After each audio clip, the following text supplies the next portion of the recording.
My name is Holly Dean. At 32 years old, I'm a technical sergeant in the United States Air Force. But at my family's dinner table, my uniform was nothing more than a symbol of failure. My father, Raymond, raised his glass of red wine, a proud gleam in his eye as he looked at my younger sister, Isabella. To Bella, he said, his voice booming across the dining room. She's building an empire out there, in the real world. And you, Holly? Well, you're still playing soldier on the government's dime. His words were a jab, but the knockout punch came from Isabella. Smiling brightly, she added, "It just feels so good to be financially independent." I nearly choked. Financially independent? This was the same woman who, just 3 days earlier, was sobbing on the phone, begging me to wire more money because her American Express had been declined. They didn't know that a soldier's patience has its limits. And tonight, my mission expose the truth was officially underway. If you've ever been underestimated and had your efforts dismissed by the very people who should have been your biggest supporters, let me know where you're watching from. Hit that like button and subscribe. Because this story is for everyone who has decided it's time to reclaim their honor. The battlefield wasn't in some distant, sand-swept country. It was here, in my father's opulent home in Cherry Creek, Denver, laid out across a polished mahogany table set with sterling silver.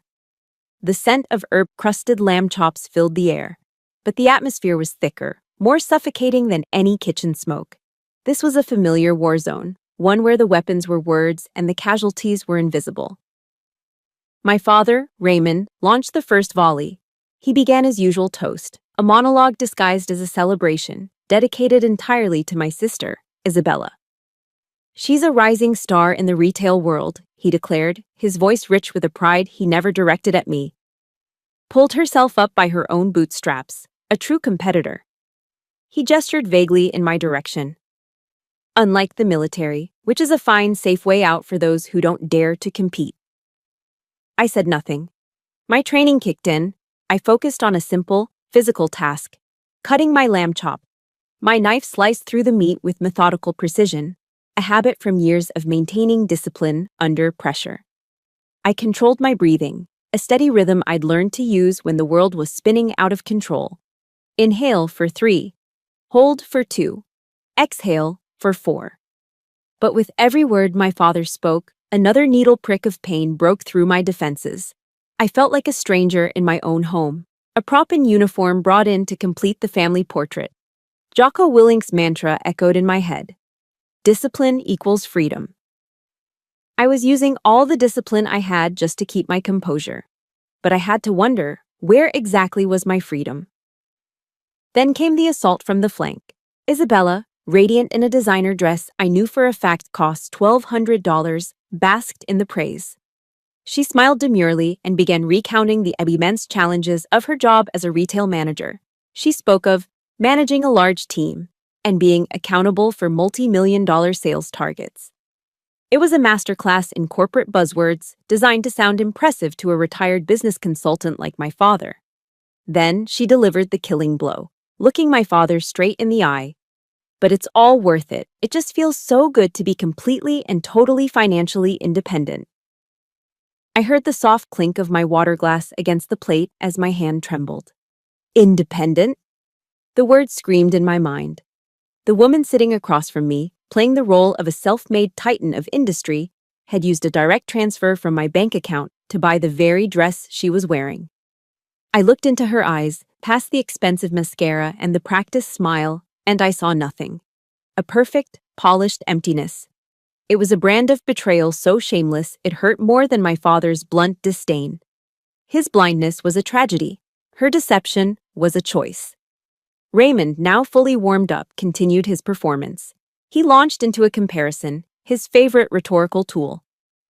"You see, your sister is fighting battles in the boardroom.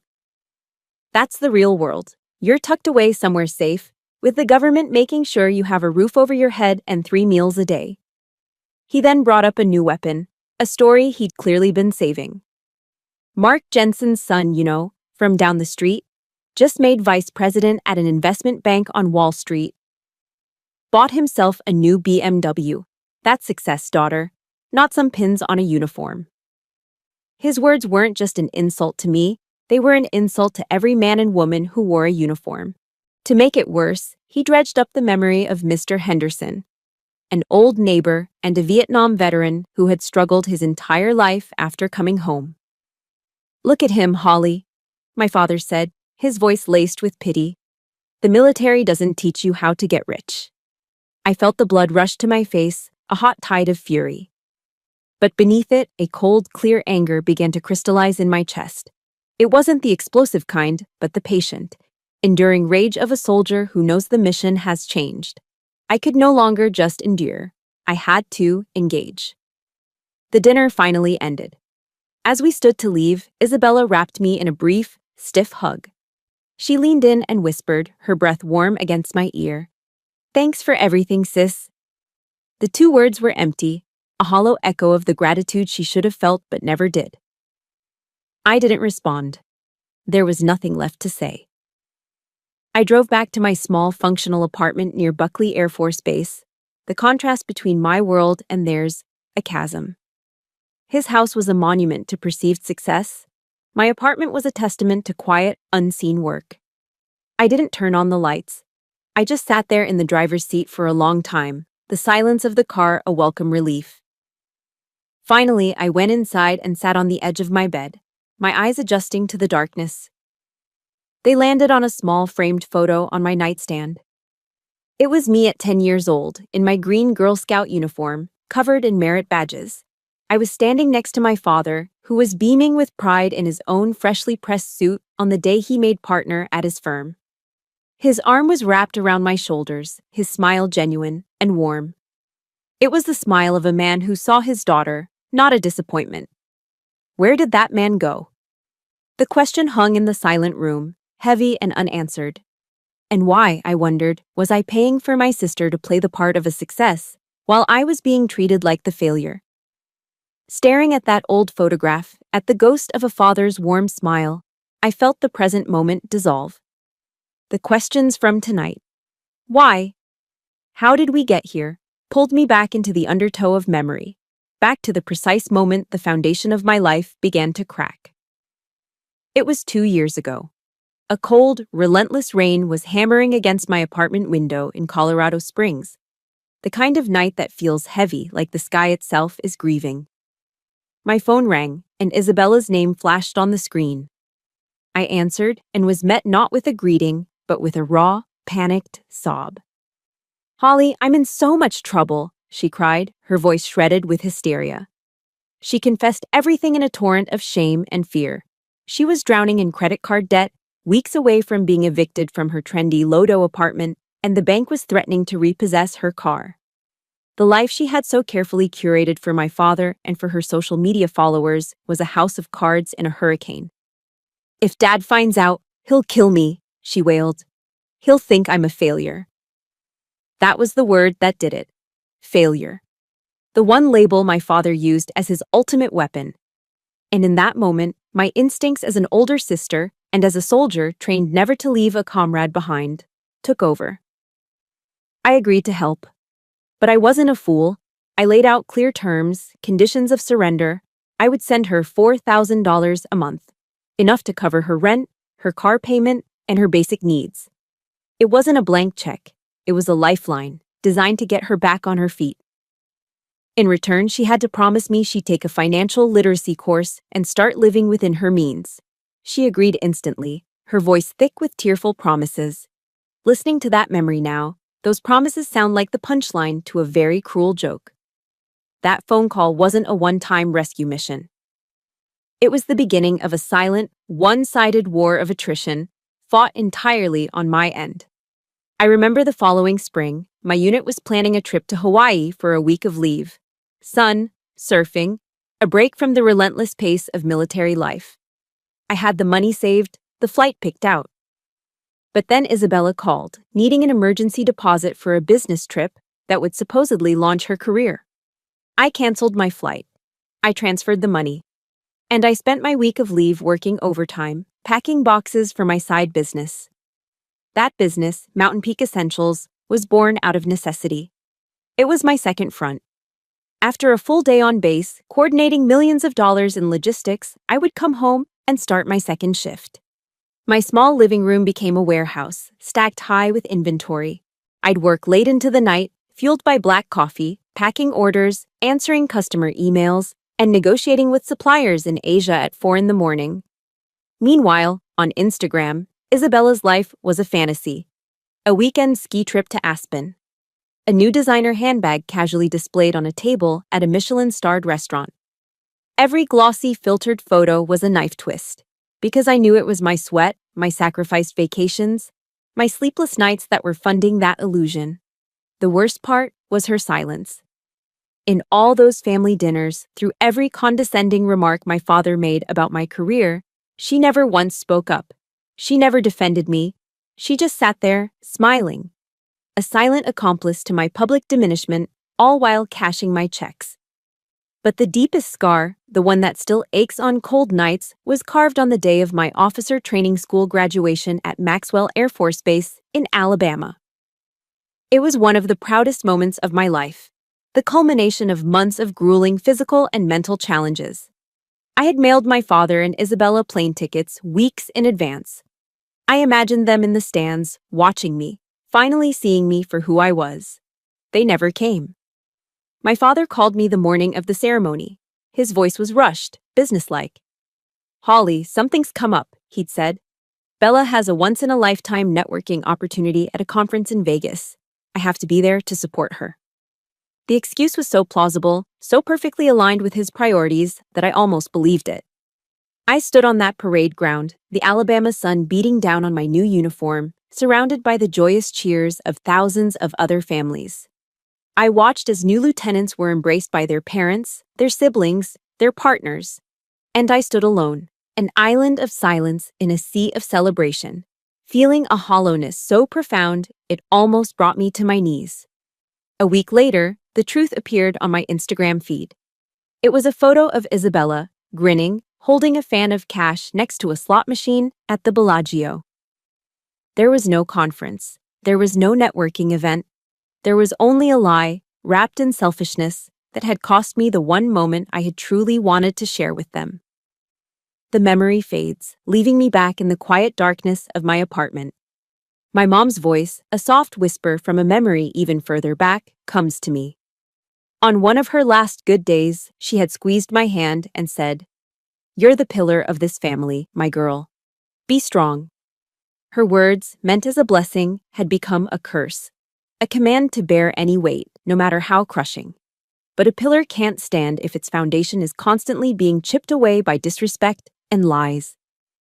I stand up, walk over to my desk, and flip open my laptop. The screen illuminates my face, chasing away the shadows. I log into my business account. The numbers glow in the dark room. Sales charts climbing steadily upward, profit and loss statements written in solid black ink. A map of the United States dotted with pins marking shipping destinations from coast to coast. This is my real world. The one I built with discipline, with intellect, with a grit they refuse to see. If you've ever felt like the designated strong one in your family, the one everyone leans on but no one bothers to support, please hit the like button for every silent sacrifice you've made. And in the comments, just type a simple, "I see you," because we all deserve to be seen. My mother called me a pillar. It's about time I showed them what this pillar is really made of. Success, the kind my father talked about, was a lightning strike. A Wall Street promotion, a gleaming new BMW appearing overnight. My success wasn't like that. It was a slow, grueling climb up a mountain in the dark, with no one to see the struggle. It was built in the silent hours between one life ending and another beginning. My days were governed by the rigorous clockwork of the military. From 600 to 1800, I was Technical Sergeant Dean, a logistics specialist at Buckley Air Force Base. My world was one of precision and consequence, coordinating multi-million-dollar shipments of critical assets. I moved with purpose, spoke with clarity, and managed my responsibilities with the unwavering focus the Air Force demanded. There was a clean simplicity to it, a mission, a plan, an execution. But when the sun dipped behind the Rockies and I drove off base, I shed one uniform only to step into another. The moment I unlocked the door to my apartment, I became CEO Holly. My small, sparsely furnished living space wasn't a place of rest. It was the headquarters, warehouse, and shipping department of Mountain Peak Essentials. Stacks of inventory boxes lined the walls, a silent army waiting for deployment. The air smelled of cardboard and packing tape. My evenings bled into nights, and nights into early mornings. Sleep became a luxury I couldn't afford. Dinner was often a protein bar, unwrapped and eaten with one hand while the other typed a response to a customer inquiry from the East Coast. At midnight, I'd be on my knees on the floor, packing orders with methodical speed, printing labels and arranging them for the next day's postal run. At 4 a.m., I'd be on a video call with a supplier in Asia, negotiating pricing on new materials, my mind sharp despite the bone-deep exhaustion. Every morning, no matter how little I'd slept, I would start my day with a simple ritual inspired by a speech from Admiral William H. McRaven. I made my bed. Perfectly. It was the first completed task of the day, a small victory that set the tone for the discipline required to win the larger war. The road was anything but smooth. It was paved with failures that felt catastrophic at the time. I'll never forget the shipment, my largest to date, that was held up in customs due to a paperwork error on the supplier's end. It was a nightmare. Thousands of dollars of my capital were frozen, and angry emails from customers started pouring in. For 3 straight nights, I didn't sleep at all. I personally called every single customer, apologizing, explaining the situation, and offering them a full refund or a discount on their next purchase. I remember the condescending tone of some of the mail suppliers I dealt with early on. They'd hear my voice, learn I was active duty military, and immediately dismiss me as a hobbyist playing business. But the military teaches you to adapt and overcome. Every setback became a lesson. I started applying the principles I used every day in my Air Force job to my own business. I implemented a just-in-time, or JIT, supply chain model to manage my inventory, minimizing waste and optimizing cash flow. When a problem arose, I didn't panic. I treated it like a mission brief. Assess the situation. Formulate a plan, execute, debrief, and learn. The condescension from others only hardened my resolve. I let my professionalism and my results speak for themselves. Failure wasn't an option, it was just data. But the most brutal battles were the ones fought in silence, inside my own car. One afternoon, I was parked outside the post office, having just dropped off a load of packages. I was eating a dry turkey sandwich on whole wheat, my lunch for the day. While I ate, I pulled up my banking app to check on a transfer. And there, on the screen, was the linked view of Isabella's credit card statement, the one I paid off every month. The list of charges made my throat tighten. A $500 dinner at a steakhouse in Cherry Creek, an $800 pair of Christian Louboutin heels. The same day those charges posted, I had received a text from my Air Force buddies. They were heading up to Vail for a weekend of skiing, and they had an extra spot for me. I wanted to go so badly it ached, to feel the crisp mountain air, the burn in my legs, the simple joy of being with friends. But I texted back a polite decline, saying I had to work. The truth was, every spare dollar I had was being funneled into reinvesting in my business and into funding my sister's charade. I sat there in my car, looking at the half-eaten sandwich in my hand and then at the 5-star lifestyle on my phone screen. I was living on the bare minimum, sacrificing my own small pleasures so that she could live a lie. No one knew, no one saw, and no one ever said thank you. That winter, the relentless pace caught up with me. I got sick, a nasty flu that left me shivering with fever and too weak to get out of bed. I lay there alone in my apartment, the silence broken only by my own coughing. No one brought me soup. No one checked in on me.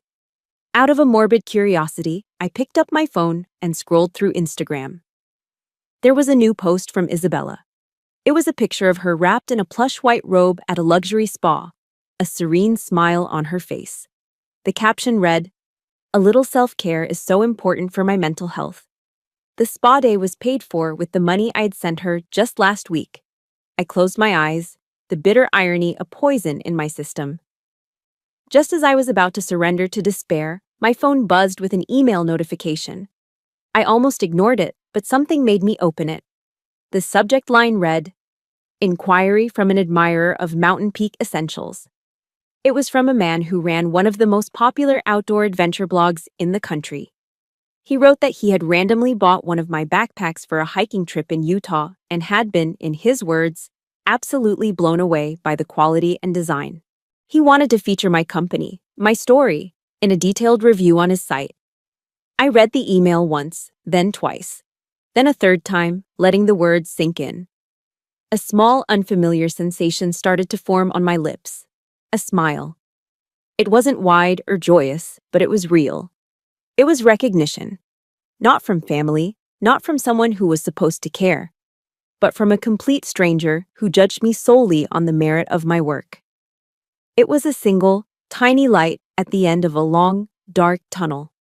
It was a sign that all the solitary sacrifices, all the unseen battles were about to be brought into the light.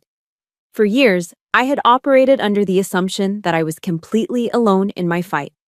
I had built walls around myself, not just for discipline, but for survival. I never expected the first crack in those walls to come from the one place I expected it least, my chain of command. Master Sergeant Mike Coleman, everyone just called him Cole, was my direct supervisor. He was a quintessential Texan, a man of few words, with a calm, steady presence that could command a room without him ever raising his voice. He never pried into personal matters. He ran our unit with a quiet efficiency that was both respected and a little feared. But he saw things. He never mentioned the dark circles under my eyes or the fact that I was often the last one to leave the base, but I knew he saw them. One afternoon, after a particularly brutal week of inspections, he called me into his office. I braced myself for another task, another late night. Instead, I found him holding a fresh cup of coffee and a warm croissant from the shop off base. He wordlessly placed them on the corner of his desk in front of me. "Looks like you could use this, Sergeant," he said, his voice a low rumble. That was it. No questions, no pity, just a simple act of kindness. In that small gesture, there was more genuine concern than I had received from my own family in years. I was so taken aback, all I could manage was a quiet, "Thank you, Master Sergeant." A few weeks later, the blogger's review of Mountain Peak Essentials went live. It was a glowing endorsement, and my sales surged overnight. I was thrilled, but also terrified. The sudden attention felt dangerous, like it might expose the secret life I was leading. My fear was realized in a way I never anticipated.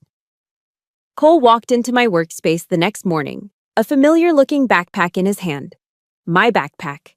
My heart hammered against my ribs. My first thought was that I was in trouble for running a business on the side, a violation of some obscure regulation I'd missed. I stood up, ready to explain, to defend myself. But he didn't look angry. He just looked analytical. He turned the backpack over in his hands, running his thumb over the reinforced stitching at the seams. He tested the zippers, inspected the waterproof fabric. Finally, he looked up at me, his gaze direct and professional. "Good quality, Dean. Very good," he nodded slowly. "You applied military standards to your product." The praise was so concise, so technical, that it bypassed all my defenses and hit me right in the core. It wasn't the empty flattery my father gave Isabella. It was a professional assessment from someone whose opinion I respected. For the first time, someone in a position of authority saw my business not as a silly hobby, but as a serious, well-executed operation.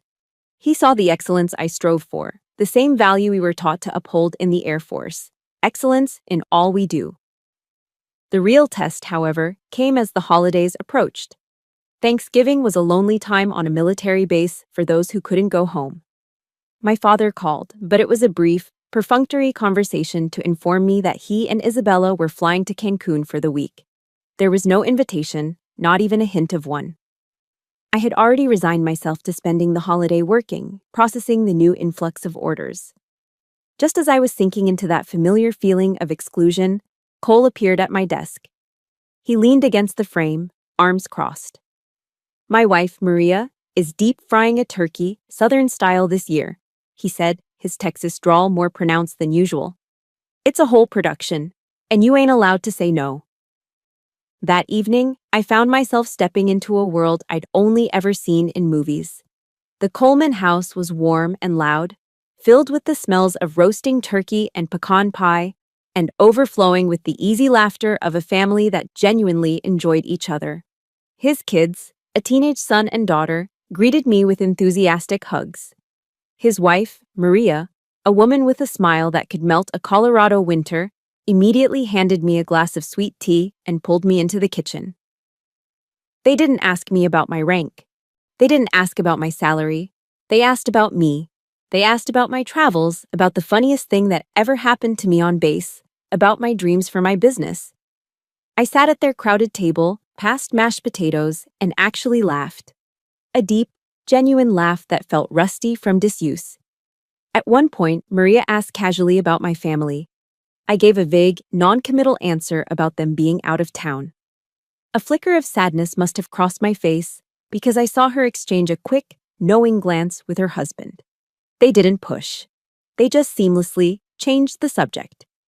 I watched the easy way Cole teased his son, the way his daughter leaned her head on his shoulder, and I felt a pang of longing for a warmth I had craved my entire life. As I was leaving, full of more good food and genuine affection than I'd had in a decade, Maria pulled me into a tight embrace. "You are one strong young woman," she whispered, her voice full of a maternal warmth that made my eyes burn. "Anytime you need a place to land, our door is always open. You hear me?"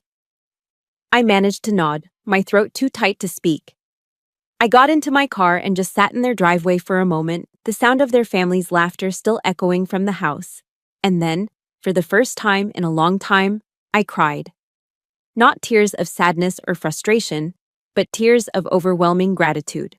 I had been so focused on the family I was born into, the one that was supposed to love me, that I had failed to see the one I could build. A family forged not by blood, but by choice. A family built on a foundation of respect, understanding, and simple, honest kindness. The warmth of that realization spread through my chest, a shield against the cold. It was a new kind of strength, a reserve of energy I didn't know I had.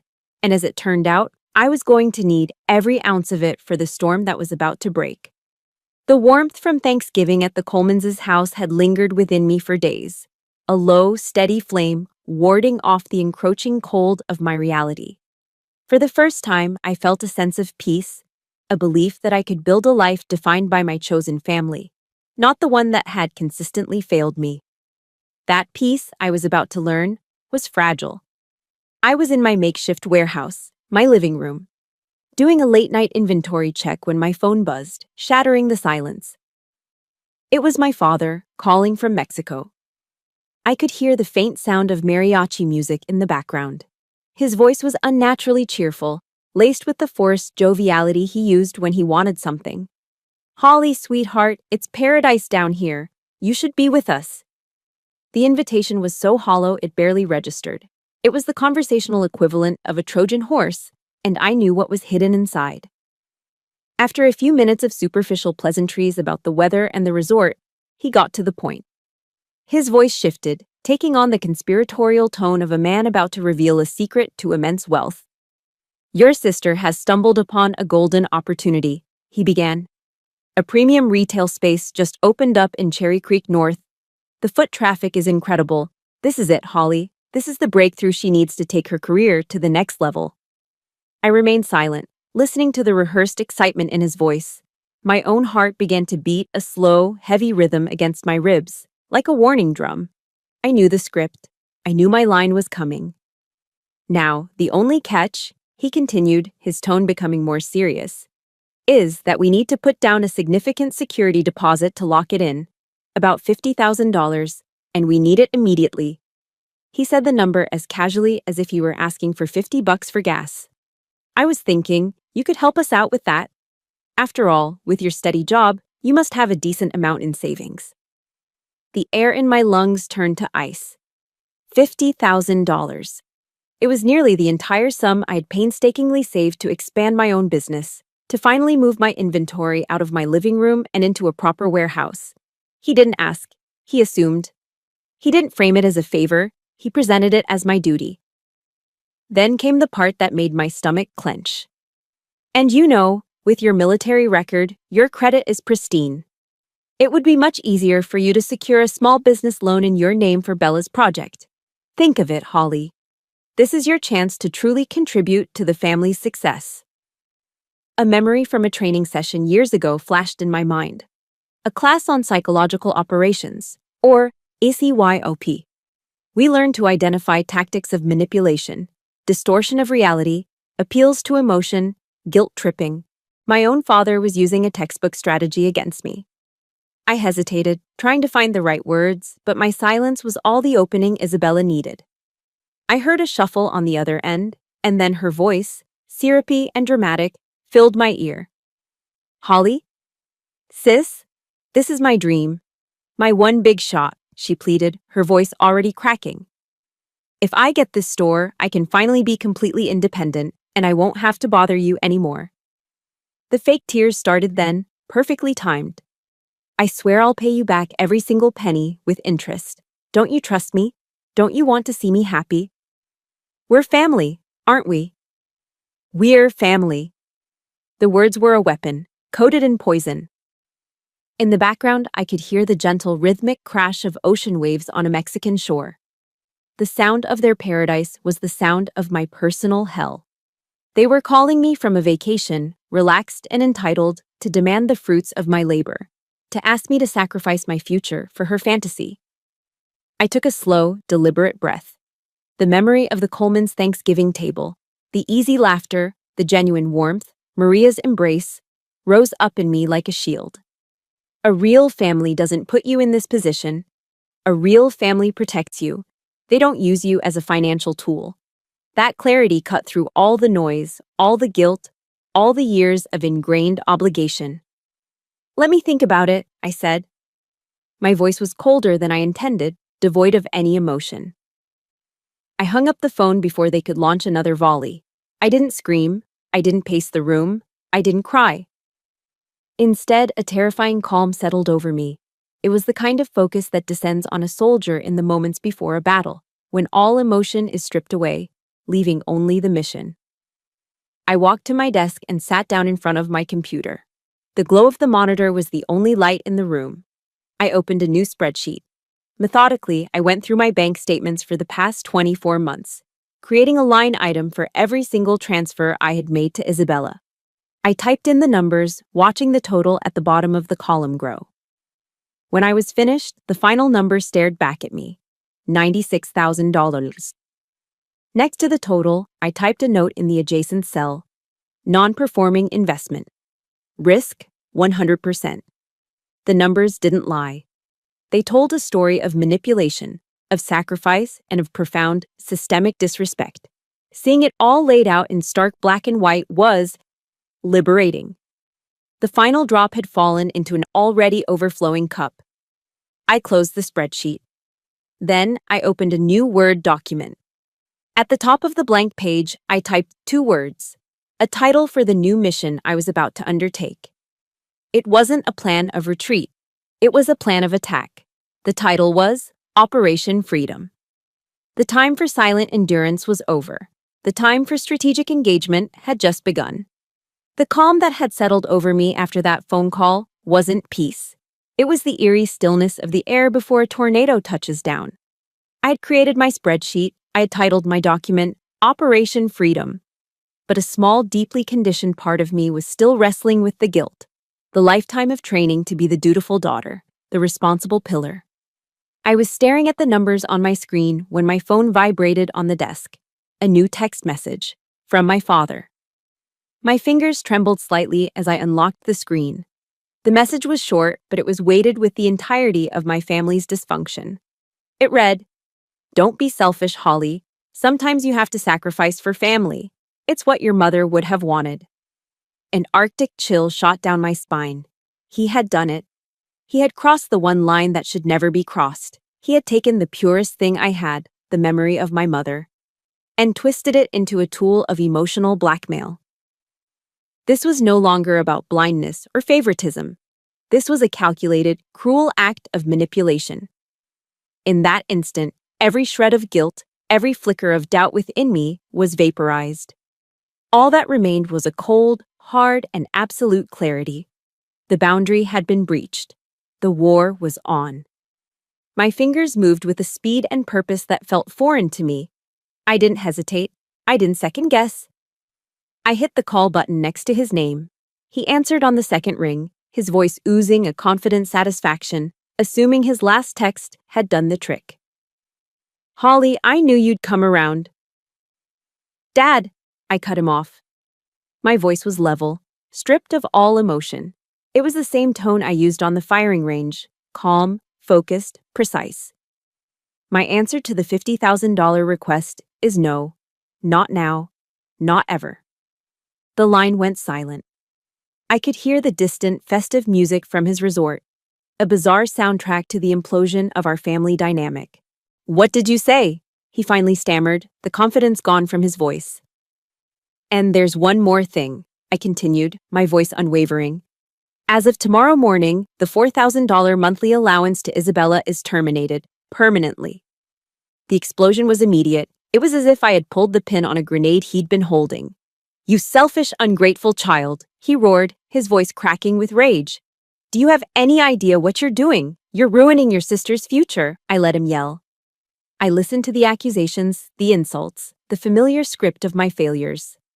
I held the phone slightly away from my ear and waited, my own breathing steady. When he finally paused to take a breath, I spoke, my words like chips of ice. "The person ruining her future is Isabella, with your full endorsement. I have been funding this lie for 2 years. That is over. I will not participate in this theater anymore. I am a technical sergeant in the United States Air Force, Dad. I am not the family ATM." In the background, I could hear a new sound. Isabella starting to wail. Her weapon of choice. But for the first time, the sound had no effect on me. It was just noise. Before he could launch into another tirade, I delivered my final command. "And you will never, ever bring my mother into this again." I ended the call. The silence that filled my apartment was absolute. It was profound. And for the first time in years, I felt like I could actually breathe. The air filled my lungs completely, without the crushing weight of expectation and obligation that had been sitting on my chest for my entire adult life. It wasn't happiness, it was liberation. A quote from Brené Brown that I'd read once surfaced in my mind. "Daring to set boundaries is about having the courage to love ourselves, even when we risk disappointing others." Tonight, I had finally chosen to love myself. If you have ever had a moment where you finally said, "Enough is enough," whether it was out loud or just a promise to yourself, hit that like button to stand in solidarity. And in the comments below, I want you to write a single word: freedom. Because that's what this moment is all about. I knew this wasn't the end. It was the declaration of war. They wouldn't let this go. There would be fallout, counterattacks, attempts to pull me back into the toxic orbit I had just escaped. But for the first time, I was ready for it. I was no longer a passive defender. I was going on the offensive. I picked up my phone again. My thumb scrolled through my contacts, past the names of my father and sister, and stopped on a name that represented integrity and strength. I pressed the call button. He answered on the first ring. "Coleman." "Master Sergeant Cole," I said, my voice steady and clear. "It's Holly Dean. I'm sorry to bother you after hours, but I need some advice." I paused, took a breath, and committed to the new path I was on. "And I think I might need a lawyer." After that phone call, I didn't waste a single moment on anger. Anger was a luxury, an emotion. I was now operating on pure strategy. My objective was clear, and my training took over. In the military, we have a principle from Sun Tzu's The Art of War that's drilled into us.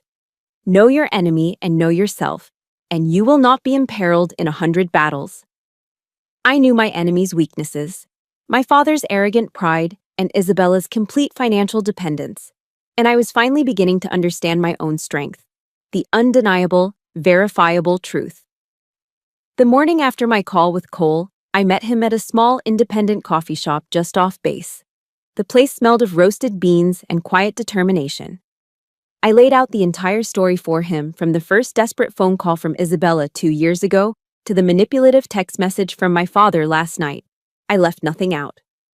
Cole listened intently, his face an unreadable mask, but his eyes held a deep, unwavering understanding. He didn't interrupt, he just let me talk. When I finished, the story hanging in the air between us, he took a slow sip of his black coffee.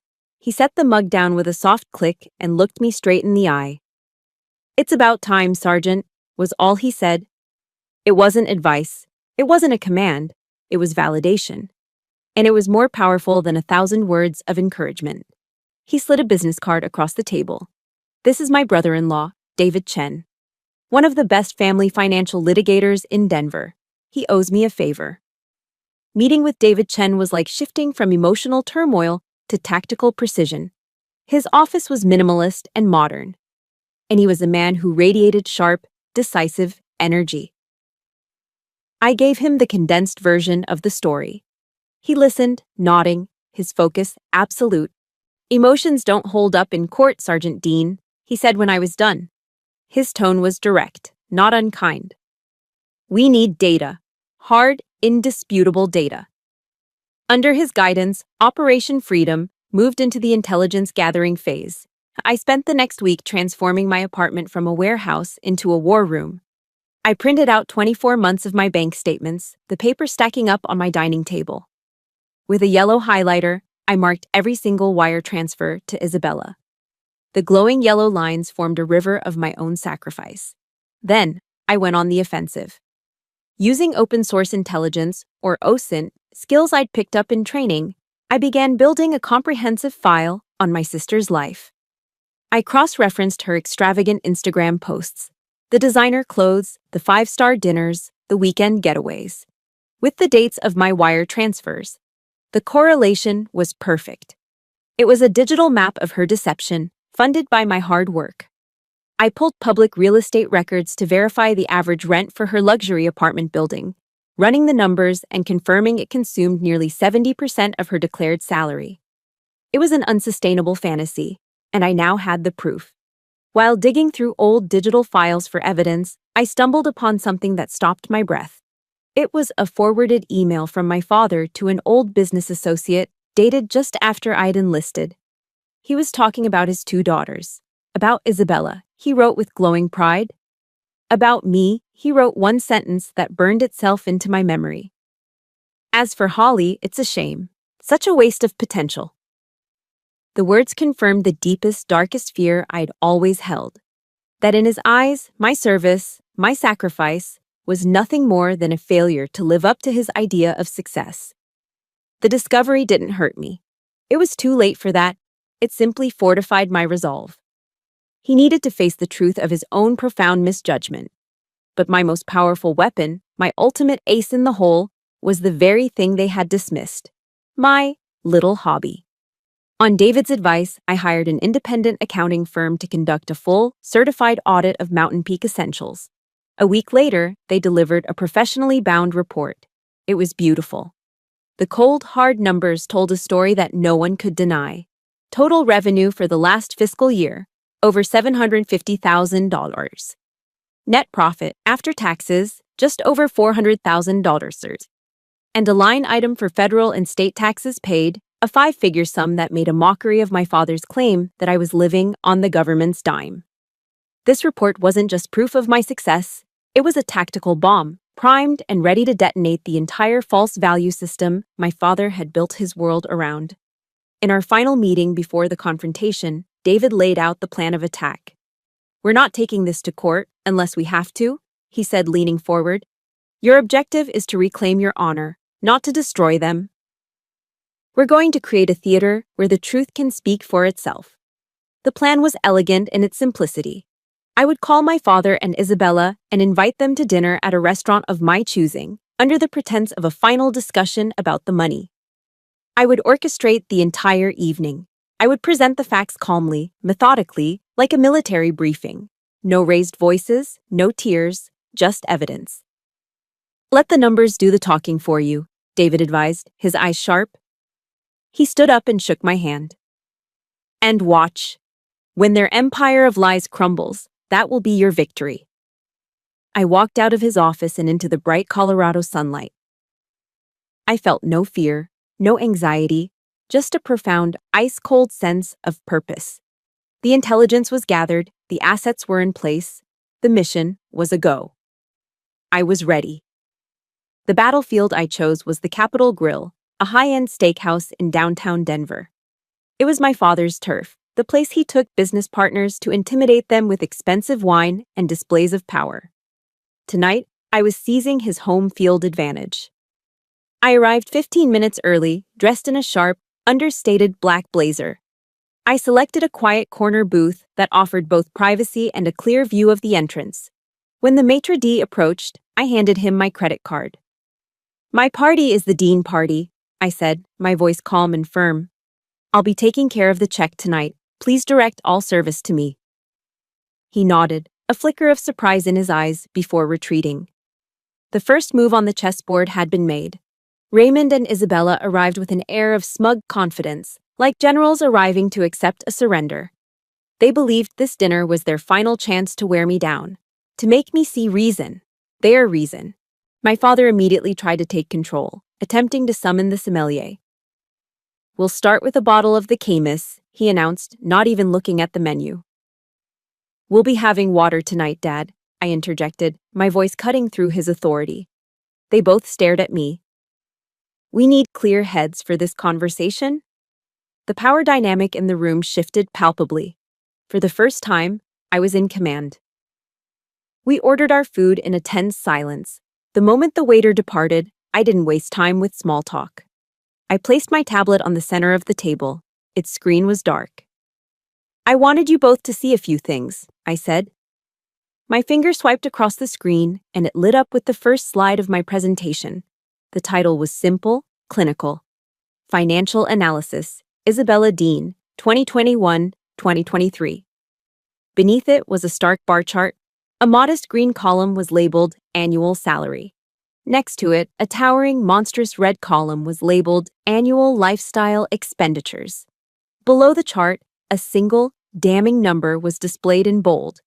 Average monthly deficit, $4,000. Isabella's face went pale, the color draining from beneath her carefully applied makeup. "As you can see," I began, my voice as steady as if I were delivering a mission briefing, "Isabella's spending has consistently outpaced her income by approximately $4,000 a month for the past 2 years. I swiped to the next slide, a detailed breakdown of her spending, cross-referenced with my bank transfers. This deficit has been covered by a series of direct deposits from my account, totaling $96,000. My father squinted at the screen, his arrogance warring with a dawning confusion. He tried to brush it off. "These are just numbers, Holly. Your sister is doing great work. She's just a little weak when it comes to budgeting." "That's not weakness, Dad," I replied, my voice dangerously quiet. "That's systemic deception." He opened his mouth to argue, to defend his golden child, but I didn't give him the chance. It was time for the main event. It was time to deploy the bomb. I swiped to the final slide. The title was different this time. Audited Financial Statement, Mountain Peak Essentials, LLC, Fiscal Year 2022. I rotated the tablet to face my father directly. The numbers glowed on the screen, cold, hard, and undeniable. Gross revenue, $750, $130 net profit. After taxes, $4,790. My father stared at the screen. His mouth fell open. He physically recoiled in his seat, as if the light from the tablet was a physical force. He blinked, rubbed his eyes, and leaned forward again, convinced he was misreading it. The numbers didn't change. The bravado, the condescension, the lifetime of dismissive pride, it all crumbled in that one silent moment. What is this?" he finally whispered, his voice a hoarse croak. I looked at him, my expression unreadable. "This," I said, my voice flat and devoid of any triumph, "is my silly little hobby." The sentence hung in the air, and then absolute silence descended upon our table. It was a silence so heavy it felt like it had a physical weight. The only sound was the distant clatter of silverware from other diners living in a different world. Isabella finally broke. A choked sob escaped her lips, then another. These weren't her usual calculated, manipulative tears. These were the raw, gasping sobs of utter and complete exposure. My father leaned back in his chair, his face a mask of shock. He looked utterly poleaxed, like a man who had just discovered the sky was green and the ground was made of glass. He reached blindly for his wine glass, the one that had been filled with water, and his hand knocked against it. It tipped over, fell from the table, and shattered on the marble floor. The sound was sharp and violent, a gunshot in the serene atmosphere of the restaurant. Heads turned. A waiter hurried over. My father didn't even notice. He was staring at me, but he wasn't looking at his daughter. He was looking at a stranger, a ghost who had been sitting at his table all these years, a person he had never once bothered to see, a person he had misjudged so profoundly, so catastrophically, that his entire worldview had just been invalidated. I didn't say another word. My mission was complete. The truth was on the table. I calmly picked up my glass of water, took a slow, deliberate sip, and let the crushing weight of that truth do the rest of the work.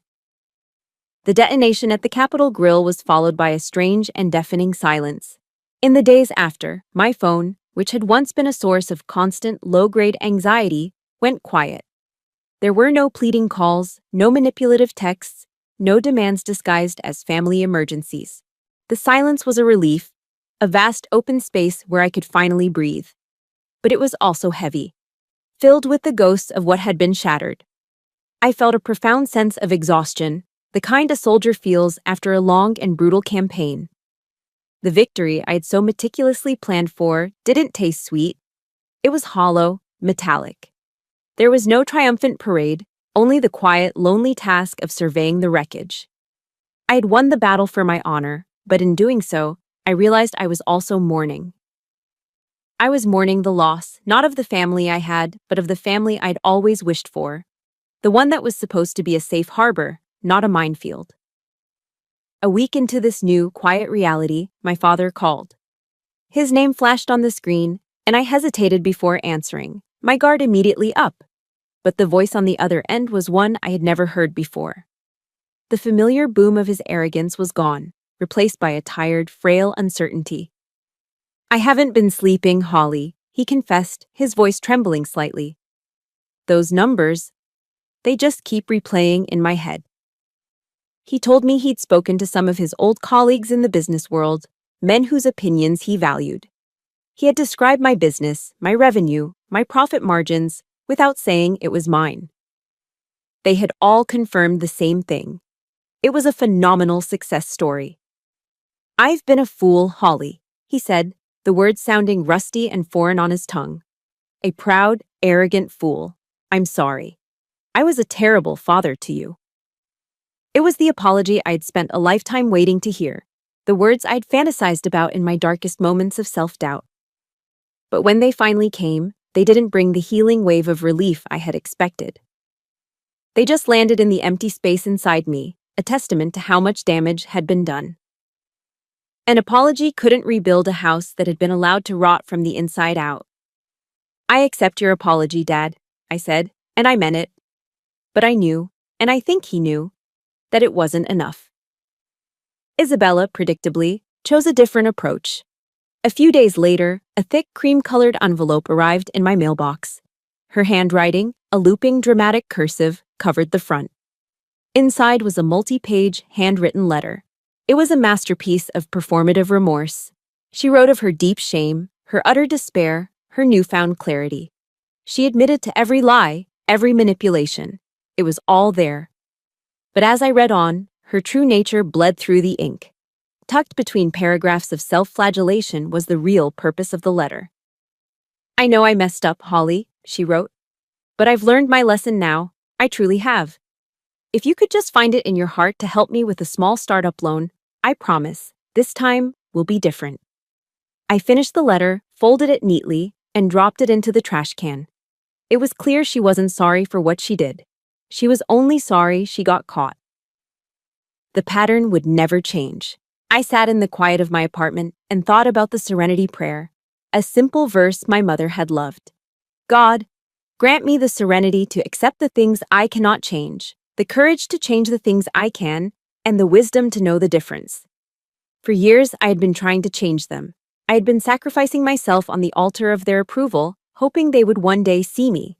But I couldn't change them.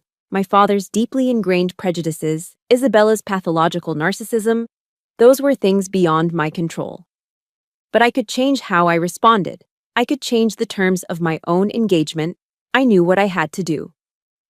It was time to draw the final, unambiguous line. I picked up my phone and sent a text message to my father. I need time and I need space. I will reach out when I'm ready. But our relationship, if it's going to exist, has to be rebuilt from the ground up, on a foundation of truth and respect. I hit send before I could second-guess myself. Then, I opened my contacts. My thumb hovered over Isabella's entry. For a moment, a lifetime of memories, of two little girls playing in a backyard, of shared secrets and sisterly bonds, however frayed, flashed through my mind. I took a breath and pressed the button. Delete contact. A pop-up asked me to confirm. I did. She was gone. Finally, I scrolled to the entry for my father. The name on the screen read simply, Dad. It was a title, a role he had failed to live up to for so long. My fingers moved across the keyboard, deleting the 3 letters. I typed in his given name instead. Raymond. It wasn't an act of revenge. It was an act of profound and necessary self-preservation. It was about defining my relationships based on what they were, not on what they were supposed to be. I was no longer bound by false obligations or titles that had lost their meaning. The storm had passed. The aftershocks had been weathered. Now it was time to build on solid ground. 6 months passed. The silence that had once been heavy with unspoken resentments transformed into a quiet, peaceful space for growth. The feature on that outdoor adventure blog had acted like a wildfire for Mountain Peak Essentials. Orders surged, and my business grew beyond anything I had imagined. The first thing I did was hire my first employee, another female Air Force veteran who was transitioning to civilian life. Together, we moved the entire inventory out of my living room and into a leased warehouse space. For the first time in years, my home was just a home, a place of rest. My life found a new rhythm, a balance between my duties as Sergeant Dean and my responsibilities as CEO Holly. The discipline was still there, but now it was complemented by a profound sense of peace. My relationship with Raymond began a slow, tentative process of rebuilding. We spoke on the phone once a week. We didn't talk about money, and we didn't rehash the past. We talked about his week, my work, the weather. He was learning how to listen. One day, a package arrived for me. Inside was one of my own backpacks. Tucked into the front pocket was a printed receipt showing he had purchased it online like any other customer. Later that day, a 5-star review appeared on my website under his name. It read, "An excellent product from an excellent woman. I'm proud of you, Dad." It was a small step, but it was on a foundation of truth. As for Isabella, I heard through the grapevine that she had moved in with a friend and was working 2 jobs to start paying off her debts. I felt no satisfaction, no schadenfreude, just a quiet acknowledgement of a natural consequence. Her reality had finally caught up with her fantasy. One afternoon, a letter arrived from an attorney's office. It was from the lawyer who managed my mother's estate. She had left me a small inheritance, a modest sum of money she had saved over the years. But tucked inside with the check was a handwritten letter from her, penned years before her passing. Her familiar, elegant script filled the page.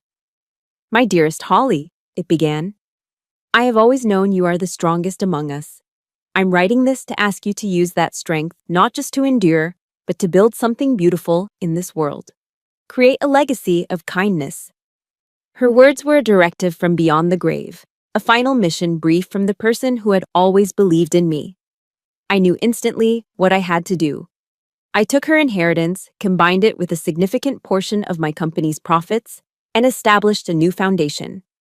I called it the Elizabeth Dean Grant for Women Veterans, a program designed to provide seed money and mentorship for female vets looking to start their own businesses.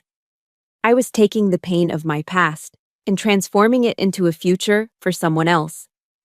The launch event for the grant was held at a local community center in Denver. The room was filled with people. Master Sergeant Cole and his entire family were there, sitting right in the front row, beaming at me. And in the back, sitting alone in a corner, was Raymond.